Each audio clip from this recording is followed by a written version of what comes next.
Total বিশ্বব্যাপী human rights এর অনেকগুলো সংগঠন রয়েছে। এগুলোর মধ্য থেকে অন্যতম একটি সংস্থা হচ্ছে ইউনেস্কো।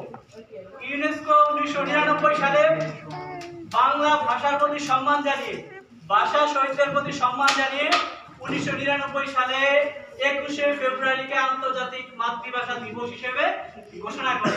আর সেখান থেকে নিয়ে বিশ্বব্যাপী 21শে ফেব্রুয়ারি আন্তর্জাতিক মাতৃভাষা দিবস হিসেবে পালিত হচ্ছে। সাধারণ জ্ঞান আমরা কয়েকটি বিষয় আরেকবার আলোচনা করি। আন্তর্জাতিক মাতৃভাষা দিবস আমরা যেটা আজকে পালন করি 21শে ফেব্রুয়ারি, এটা সর্বশেষ কোন সংস্থার মাধ্যমে ঘোষণা হয়েছে? ইউনেস্কো। কত সালে? 1999 সালে। সর্বব্যাপী বাংলা ভাষা ব্যবহারের জন্য আইন প্রণয়ন করা হয়, রুল জারি করা হয় কত সালে?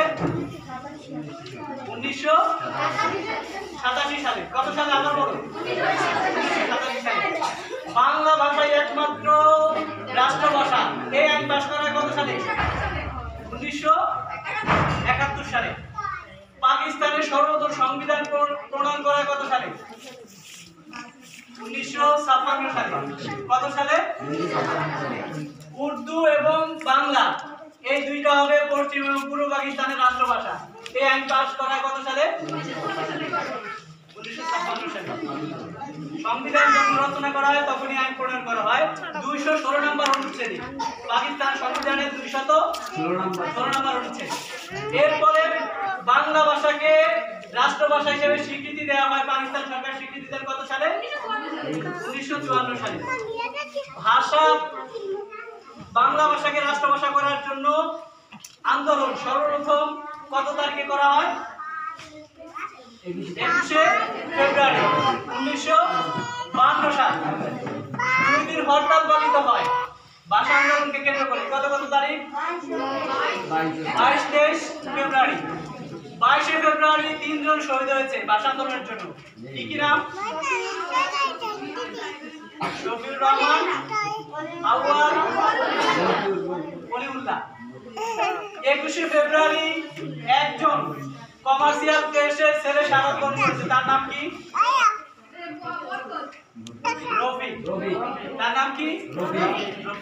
তাহলে এই জেনারেল নলেজগুলো তোমরা মনে রাখতে হবে, এগুলো পরবর্তীতে যে কোনো সময় বিশেষ করে এটা থাকে যে 21শে ফেব্রুয়ারিকে ভাষা আন্দোলন আন্তর্জাতিক মাতৃভাষা দিবস হিসেবে স্বীকৃতি দেওয়ার ক্ষেত্রে কোন সংস্থার ভূমিকা রয়েছে বা কোন সংস্থা ঘোষণা করেছে, সেটা হচ্ছে কি? ইউনেস্কো। এবার আসো আমরা মূল আলোচনায় চলে যাই। এই ভাষা আন্দোলনের জন্য আমাদের মাতৃভাষাকে ফিরিয়ে আনার জন্য, বাংলা ভাষায় যাতে আমরা কথা বলতে পারি, মায়ের ভাষায় মনের ভাব প্রকাশ করতে পারি, এজন্য তোমাদের মতো আমাদের মতো কিছু তরুণ যুবক ছাত্ররা যারা ঢাকা বিশ্ববিদ্যালয়ের মতো একটি বিদ্যাপীঠ, ওই সময় ঢাকা বিশ্ববিদ্যালয় ছিল পূর্ব পাকিস্তানের ভিতরে একমাত্র গ্রহণযোগ্য সর্বজন স্বীকৃত বিদ্যাপীঠ শিক্ষা প্রতিষ্ঠান, সেখানে পড়া মানি তারা পরবর্তী সময় সমাজের লিডারশিপ এমপি মন্ত্রী তখন আমি ঢাকা বিশ্ববিদ্যালয়ে পড়েছি ভোলা জেলা থেকে একজন, টোটাল পুরো ভোলায় তখন আমাদের নাম একদিকে, টোটাল বাংলাদেশের ভিতরে তার নাম একদিকে। কোথায় পড়ার কারণে? ঢাকা বিশ্ববিদ্যালয়ে পড়ার কারণে। তাহলে এই বিশ্ববিদ্যালয়ে যারা পড়ে তারা সকল দিক থেকে অনন্য, সকল মানুষের ভিতরে টোটালি আলাদা ডিফারেন্স। এই বিশ্ববিদ্যালয়ে পড়া সত্ত্বেও তারা জীবনের একটি পর্যায়ে যাওয়ার পরও ভাষার অধিকার আদায়ের জন্য তারা কি করেছে? নিজের জীবন মিলিয়ে দিয়েছে। তোমাদেরকে এখন ভাষার জন্য জীবন দিতে হবে না, তোমাদের কাছে আমাদের যেটা প্রত্যাশা, তোমাদের পিতামাতাদের প্রত্যাশা, তোমরা যারা বিভিন্ন সময় পরীক্ষা দিয়ে থাকো, এখন যারা পরীক্ষার্থী রয়েছে, তোমাদের কাছে জীবন দেওয়ার জন্য আমরা দাবি করব না, আমরা দাবি করব তোমরা সময়ের ব্যবহারকে প্রতিরোধ করে, সময়ের সদ্ব্যবহার করে আমাদেরকে একটি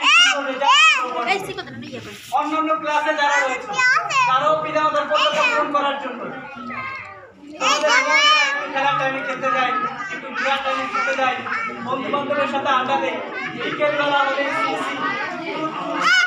এই জাতীয় যত ধরনের খেলা আছে, খেলা তোমরা খেলাধুলা করো তো, হোম মাস্টিং, এরপর আরো কি আছে, এই জাতীয় যত ধরনের গেম আছে তোমরা একটু খেলো।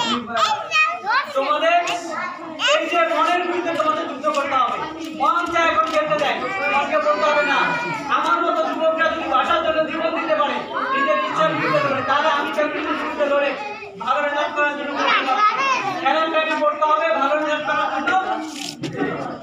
এই বাবুরা দিকে তাকা, আমার কষ্ট হয়ে গেছে। আমরা একেবারে শেষের দিকে চলে যাচ্ছি। এদিকে খেয়াল করো সবাই। ডায়মন্ড এটা ক্লাস না, মুনতাহা।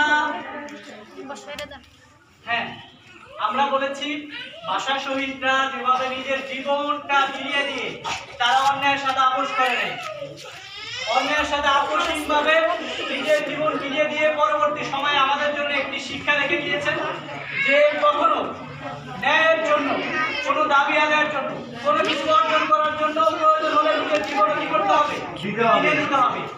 তোমরাও সেটা শিক্ষা গ্রহণ করতে হবে। ভালো রেজাল্টের জন্য এ প্লাস পাওয়ার জন্য প্রয়োজন হলে রাতের ঘুম হারাম করে দিতে হবে, না ঘুমিয়ে পড়তে হবে, সকল খেলাধুলা বন্ধ করে দিতে হবে। সব ধরনের সময় অপচয় যেগুলোর মাধ্যমে হয় সব কিছু রোধ করে দিয়ে সময়ের যথাযথ ব্যবহার করে টাইমের প্রপার ইউজ করে টাইমের আজকে যে সময়টা আমাদের কাছে চলে যাচ্ছে এই সময়টা দ্বিতীয়বার আমরা বলবো ফিরে পাবো। Time is placing, nobody can stop it, loss time never come back.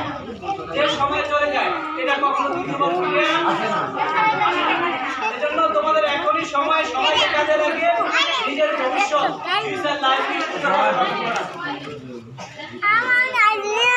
আজকে আমরা আর কোনো কথা বলবো না।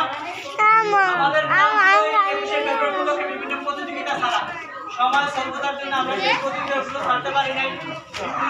সাধারণ ভাষা আন্দোলন উপলক্ষে এগুলো আমরা পরবর্তী বছরগুলোতে সেভাবে অ্যাপ্লাই করবো।